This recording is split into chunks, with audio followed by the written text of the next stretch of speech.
ខ្ញុំអត់ដែលបានទទួលភាពកក់ក្ដៅពីម្ដាយឪពុកម៉ាក់ខ្ញុំគាត់មានប៉ាចុងគាត់មានប្តីក្រោយអញ្ចឹងប្តីក្រោយរបស់គាត់អត់ឲ្យខ្ញុំនៅជាមួយគាត់ទេគាត់បញ្ជូនខ្ញុំឲ្យមកនៅជាមួយយាយខ្ញុំនៅស្រុក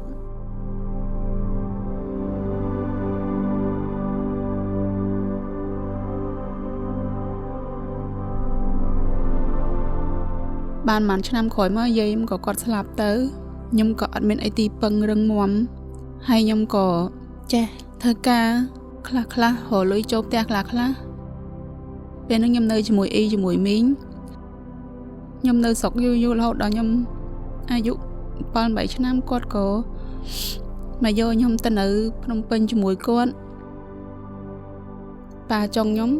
ក៏គាត់ព្យាយាមពេលដែលគាត់ផឹកស្វឹងគាត់ព្យាយាមញាក់មុខញាក់មាត់ដាក់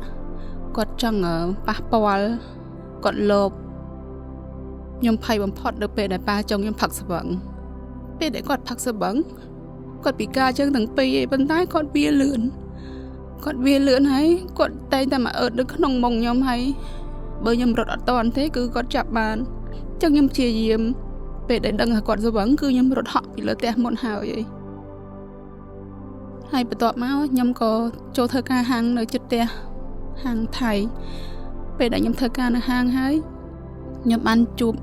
មេចុងភៅម្នាក់ដែលគាត់ពោះម៉ាយកូន3ខ្ញុំគិតថាបើសិនជាខ្ញុំអត់មានប្តីទេប្រកាសជាប៉ាចុងខ្ញុំលបខ្ញុំទៀតហើយអញ្ចឹងក៏ខ្ញុំសម្រេចចិត្តថាពួកខ្ញុំយកគ្នាទៅក្នុងឆ្នាំដែលខ្ញុំនៅជាមួយប្តីខ្ញុំគឺគាត់ធ្វើការហាងខ្ញុំនៅផ្ទះពេលហើយទៅគាត់ក៏បខំខ្ញុំគេងជាមួយគាត់មានកូនកំបិតចុចមួយគាត់ថាបើខ្ញុំអត់ឲ្យគាត់ដេកជាមួយគាត់អាលកខ្ញុំចោលថ្ងៃមួយទៀតខ្ញុំប្រាប់គាត់ថាកុំនៅមួយខ្ញុំអីខ្ញុំក៏ហកកាហាយណាមួយតែគេអត់ស្ដាប់ទេគេអត់ដឹងការជឿចាប់ឲ្យយើងអីគេដឹងតែពេលស្រួលបើកាយគេខ្លាចគេវាយអញ្ចឹងក៏ខ្ញុំក៏បិទភ្នែកឲ្យគេធ្វើអីធ្វើទៅអញ្ចឹងក៏ទ្រាំរស់នៅមួយគ្នារហូតដល់ខ្ញុំទង្វន់ទៅបានគាត់ទៅចោលខ្ញុំតសប្តាហ៍ហ្នឹងអញ្ចឹងណាខ្ញុំក៏ដឹងថាទៅណាហើយក៏ខ្ញុំដាច់ចិត្តទៅសុំម៉ែនៅហ្នឹងរហូតដល់គាត់ស្ដាប់ប្តីគាត់ហ្នឹងក៏គាត់ដេញចេញពីផ្ទះអញ្ចឹងណាខ្ញុំក៏សម្រេចចិត្តហៅដំណោះស្រាយមួយតើអង្គការនៅខ្ញុំក៏បានស្វែងរកអង្គការឃើញអង្គការឈ្មោះអង្គការ Haga គេក៏ឲ្យខ្ញុំនៅគេផ្ដល់ជាកន្លែងស្នាក់នៅ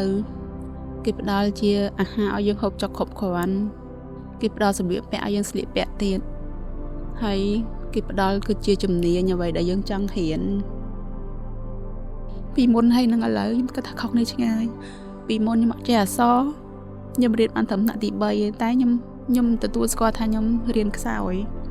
ខ្ញុំអត់ដឹងថាគូក្បាលខ្ញុំគិតអីខ្លះប៉ុន្តែខ្ញុំរៀនមិនដែលបានលេខល្អទេអញ្ចឹងខ្ញុំអត់ចេះអីទាំងអស់តែនៅពេលបច្ចុប្បន្ននេះកុំព្យូទ័រក៏ខ្ញុំចេះ